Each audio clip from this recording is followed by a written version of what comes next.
اسلام آباد میں ڈینگی سے ایک اور شخص انتقال کر گیا۔ ڈی ایچ او انتظامیہ کا یہ بتانا ہے کہ اسلام آباد میں 5 روز کے دوران ڈینگی سے 5 افراد انتقال کر گئے۔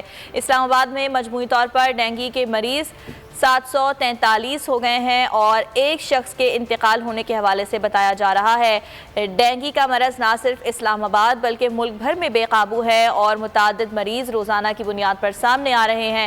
یہ بتایا جا رہا ہے کہ گزشتہ 24 گھنٹوں کے دوران اسلام آباد میں ڈینگی کے باعث ایک مریض انتقال کر گیا ہے۔ ڈی ایچ او کا یہ بتانا ہے، جبکہ روزانہ کی بنیاد پر مریض انتقال کر رہے ہیں اور 5 روز کے دوران ڈینگی سے 5 افراد اب تک جاں بحق ہو چکے ہیں۔ اسلام آباد میں مجموعی طور پر 700 سے زائد ڈینگی کے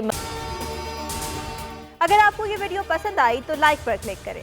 مریض ہیں جو اب تک سامنے آ چکے ہیں اور نہ صرف اسلام آباد بلکہ کراچی، لاہور اور دیگر شہروں میں بھی روز بروز ڈینگی کے کیسز میں اضافہ ہوتا جا رہا ہے۔ ڈینگی کے جو مریض ہیں ان کی حالت تشویشناک بھی بتائی جا رہی ہے۔ اسلام آباد سے یہ خبر سامنے آ رہی ہے جہاں آج ڈینگی کا ایک اور مریض انتقال کر گیا ہے اور 5 روز میں 5 مریض ڈینگی کے باعث انتقال کر چکے ہیں۔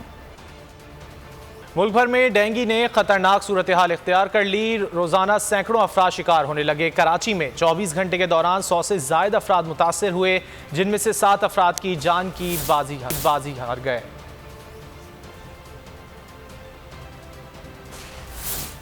ملک بھر میں ڈینگی نے خطرناک صورتحال اختیار کر لی ہے۔ روزانہ سینکڑوں افراد ڈینگی بخار میں مبتلا ہو رہے ہیں۔ کراچی میں 24 گھنٹے کے دوران 100 سے زائد افراد ہوئے، جن میں سے 7 افراد جان کی بازی ہار چکے ہیں۔ ملک بھر میں ڈینگی کے وار جو ہیں وہ بڑھتے چلے جا رہے ہیں۔ روزانہ سینکڑوں افراد اسپتالوں میں رپورٹ ہو رہے ہیں، جبکہ کراچی میں 24 گھنٹے کے دوران 100 سے زائد افراد متاثر ہوئے ہیں۔ بول کسی کے بھی دباؤ میں آ کر اپنے فیملی ممبرز کو علیحدہ نہیں کرے گا۔ بول ہمیشہ عوام کی آواز بنتا رہے گا اور عوام کے مسائل دکھاتا رہے گا۔ بول کی عوام سے خصوصی دعاؤں اور ساتھ دینے کی اپیل۔ سب سے زیادہ ویوز، سب سے زیادہ ریلز اور سب سے زیادہ ریٹنگ کے ساتھ بول اب بھی نمبر 1 پوزیشن پر برقرار۔ سبسکرائب کریں اور بیل دبائیں تاکہ کوئی خبر رہ نہ جائے۔